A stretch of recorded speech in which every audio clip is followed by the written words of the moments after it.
Muito bem, meu nome é Lucas, tenho 26 anos e eu quero contar aqui meu testemunho de como eu cheguei à conversão ao catolicismo, como eu descobri a doutrina real da Igreja de Cristo, a sua sucessão e que ela é uma história contínua. Muito bem, eu nasci no lar adventista do sétimo dia, uma igreja protestante. É uma igreja protestante um pouco diferente das outras, porque ela tem doutrinas particulares na qual ela diz que é a única igreja verdadeira. Nós fomos criados assim, nascemos dentro desse estudo, para nós era verdade. Era a questão de criação, de você nascer naquilo ali, acreditar e viver dentro dessa doutrina. Só que eu sempre fui muito curioso, e conforme eu ouvia as ministrações, principalmente ministrações que atacavam outras denominações, principalmente a Igreja Católica Romana, na qual era dito que a Igreja Católica Romana era a besta do Apocalipse. Era, na verdade, aquela besta que emerge do mar, que tem um número 666, uma série de coisas. Falava-se também que as demais igrejas protestantes eram filhas da Babilônia, e a única igreja verdadeira era essa, não tinha outro caminho. Só que uma das principais doutrinas que os protestantes defendem, e que não é diferente também para com a igreja adventista, é a chamada doutrina sola escritura, ou seja, somente a escritura, só ela já basta. Por isso, eu comecei a estudar a Bíblia por mim mesmo. Parei de ler os escritos da denominação e comecei a ler principalmente o Novo Testamento, e lendo o Novo Testamento surgiu algumas questões que falavam sobre o ministério de Cristo, sobre o sábado que era guardado pelos adventistas. Entendi lá em Colossenses que o sábado era um memorial, era uma sombra do sacrifício de Cristo. Quando Cristo veio, não havia mais necessidade de leis sacrificiais, de cordeiros, de sábado e tantas outras espécies de coisas que haviam no Antigo Testamento que foram cumpridas em Cristo. Então começou a me surgir estes questionamentos da minha mente, e eu fui prosseguindo. Procurei então uma Bíblia de estudo que pudesse me dar um conhecimento maior acerca do assunto. Encontrei uma Bíblia que dizem e me disseram que era muito boa, a chamada Bíblia de Jerusalém.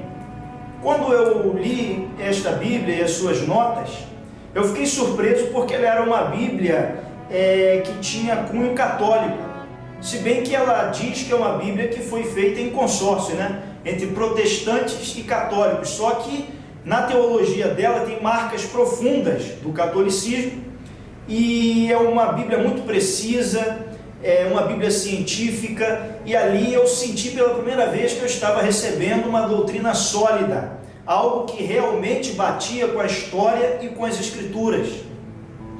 E quando eu comecei a comparar novamente os ensinamentos que eu estava tendo com a leitura desta Bíblia, com os ensinos teológicos que essa Bíblia trazia, começou a surgir em mim cada vez mais perguntas, cada vez mais conflitos, e eu não pude mais continuar na igreja adventista, porque não via mais ela como uma igreja que pregava o que os apóstolos pregaram, que pregava o que o cristianismo pregou. Então passei a buscar uma igreja pela qual eu me adaptasse. Só que, lendo essa Bíblia, a Bíblia de Jerusalém, um dos maiores preconceitos que eu tinha, que era contra a Igreja Católica, caiu. Por quê? Eu percebi que os católicos eram sim estudiosos das Escrituras. Não era como eram passados para nós, que os católicos não gostavam de estudar a Bíblia, não existia pensadores católicos de profundidade da Bíblia. Então, eu passei a admirar a Igreja Católica, mas jamais esperava que me tornaria católico, jamais esperava, somente passei a admirar. E eu encontrei uma igreja que justamente é perto da minha casa, facilitava a minha ida, que se chama Assembleia de Deus. Comecei a estudar juntamente com os pastores ali naquele local, gostei muito da igreja, gostei da doutrina, devido a sentir em mim, provindo da parte do Espírito Santo, um chamado para o pastoreio, eu ingressei então no seminário teológico da Assembleia de Deus. Fiz um dos seminários mais tradicionais da Assembleia de Deus e li muitos artigos e livros que os tenho guardado até hoje. E comecei a entender o que era realmente o Evangelho e a Bíblia. Porém, já ordenado ao pastor, comecei a fazer um ministério de itinerante. Era enviado a pregar em várias igrejas e a discipular várias pessoas. Por ser curioso, comecei a me aprofundar mais e mais. Só que numa doutrina que eu não tinha estudado, numa matéria que eu não tinha estudado, tanto no seminário protestante, que era chamada História da Igreja. Por quê? Porque nós, nos seminários protestantes, estudamos bastante sobre Bíblia e sobre história, só que de Lutero para cá, de 500 anos para cá. Mas só que existem 1.500 anos que para nós são praticamente desconhecidos. Então eu não conhecia a história da igreja antes de Lutero. Conforme eu comecei a estudar nos próprios livros protestantes mesmo, livros de história da igreja, eu fui descobrindo cada vez mais coisas sobre a igreja católica que batiam com a igreja dos apóstolos, a igreja primitiva. Começou a me impressionar muito, até porque eram os próprios protestantes que estavam testificando da existência de uma igreja apostólica que teve uma continuação. Então, ao conhecer sobre os sucessores dos apóstolos, porque Cristo edificou uma igreja e Cristo deixou os apóstolos como vigários dele, né, que levariam a igreja a todos os séculos até a sua volta gloriosa, a igreja não poderia morrer com os apóstolos, mas sim os apóstolos deixaram sucessores. E esses sucessores se encontram em documentos históricos e principalmente na matéria chamada patrística. E eu comecei a pesquisar sobre a patrística, cada vez mais sobre a história da igreja, e vi que a patrística ela não tinha nada a ver com o que os protestantes falam, mas pelo contrário, batia muito bem com o que a igreja católica prega até hoje.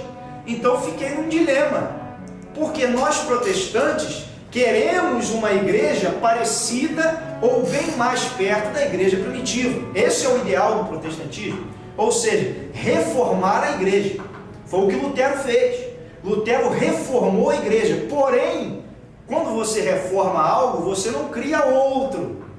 Você apenas melhora algo que estava precisando de um conserto. E Lutero deixou de ser reformador para criar outra igreja, diferente da igreja que os apóstolos fundaram, diferente do que os sucessores sempre defenderam.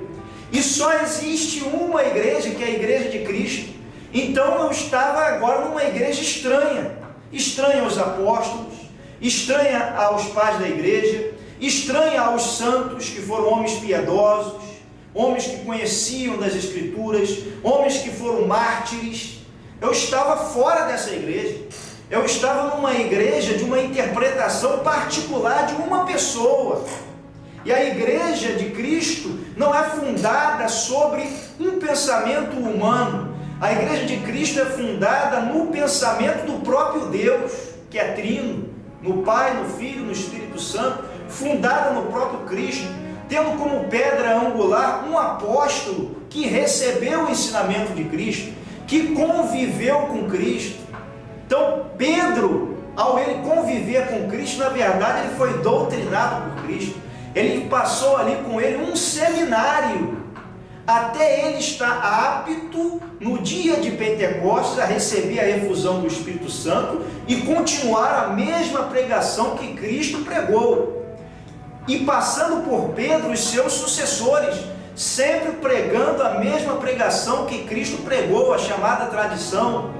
Eu entendi que as Escrituras Sagradas, elas não caíram do céu. Nós protestantes, quando pegamos as Escrituras Sagradas, muitas vezes nós achamos que ela é um livro perfeito, caiu do céu, é algo santo. Tudo não presta, todo o resto não presta, só as Escrituras. Mas quem aprovou as Escrituras? Quem aprovou? Da onde veio as histórias que estão nas Escrituras? Vieram da tradição. Porque antes de existir as Escrituras, já existia uma igreja. Porque Cristo mesmo não mandou escrever livro nenhum. O livro bíblico foi escrito por necessidade. Por quê? Porque a tradição se passava de sucessão em sucessão, de pessoas para pessoas, gerações em gerações. Isso foi necessário então deixar por escrito. Mas nem tudo foi escrito.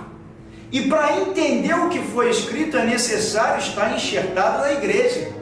Porque quem entende da Bíblia é a igreja, porque a Bíblia nasceu da igreja. Então, isso é uma prova prática que eu passei em minha vida e que vejo ainda acontecer várias vezes. Por exemplo, você olha para as igrejas protestantes de hoje, você vai ver que as igrejas protestantes não são fiéis a Lutero. Pelo contrário, eles têm a livre interpretação da Bíblia, então qualquer um pode, em um dado momento, ler a Bíblia conforme queira, interpretar como quer e fundar a sua própria igreja. E isso é muito triste, porque cada vez mais pessoas com menos conhecimento, cada vez mais pessoas mais distantes da doutrina de Cristo vão criando igrejas, seitas, e as pessoas já não têm mais a referência de Cristo. Por quê? Porque seguem a doutrina de uma pessoa particular, e aquela pessoa que elas seguem não aceita uma da outra. Então não existe irmandade entre os protestantes, é um competindo com o outro. Cada um diz que está com a verdade, e como nós que somos filhos da igreja, somos filhos do trabalho de Cristo, Cristo ainda nos chama ainda de ovelhas.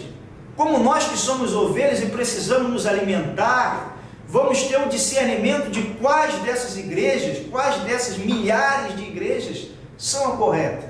Só existe uma resposta: a igreja que sempre existiu em Cristo, a igreja que sempre seguiu os apóstolos, a igreja que está numa história de já 2000 anos, não de 500 anos, não de 200, 100 anos.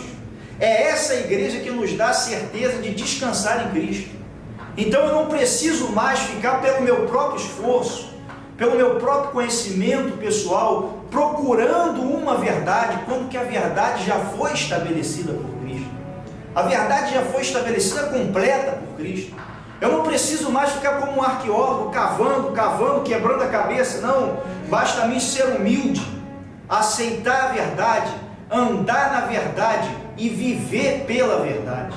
Então, tudo que eu tenho encontrado na Igreja Católica Apostólica Romana tem me dado tremenda paz. Por quê? Porque eu não preciso mais ficar sozinho num mundo de vários caminhos.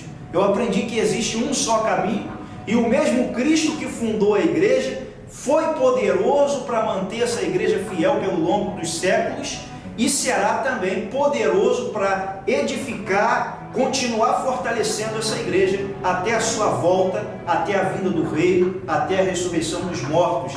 Então hoje eu sou feliz porque eu participo da igreja dos apóstolos, da igreja dos mártires, da igreja dos pais, da igreja que realmente entende e interpreta legitimamente a Bíblia. Por quê? Porque a Bíblia é fruto dessa igreja. A Bíblia é fruto da Igreja Católica, e todo cristão que estuda a Bíblia com sinceridade, que estuda a história da igreja, não tem como ele não ser católico. Só não é católico hoje, infelizmente, ou quem nunca estudou a história da igreja, ou quem nunca estudou profundamente a Bíblia, ou quem infelizmente não quer ser humilde de reconhecer que só existe esta igreja, que o mais são fundações humanas e que seguem pensamentos isolados. Então eu quero deixar aqui um apelo a todos os meus amigos protestantes: não creem porque eu estou falando, busque por você mesmo. Já que a igreja protestante defende a sola escritura, então vamos buscar na Bíblia e na história. Vamos buscar não aceitar cegamente a visão de uma pessoa ou de outra, mas aceitar uma visão que tem continuação histórica, uma visão que tem respaldo. Então, a única igreja que se encaixa dentro desses conceitos é a Igreja Católica, não a outra. Então, que você venha fazer este apanhado pela fé e pela observação da história, e você vai encontrar a firmeza e a rocha inabalável que é a Igreja de Cristo, fundada na rocha e sobre esta rocha as portas do inferno não podem prevalecer. Sobre esta rocha que é a igreja, na qual Cristo chamou os seus apóstolos, as portas do inferno não prevalecem e jamais será vencido. Agradeço então pela oportunidade deste testemunho. Obrigado.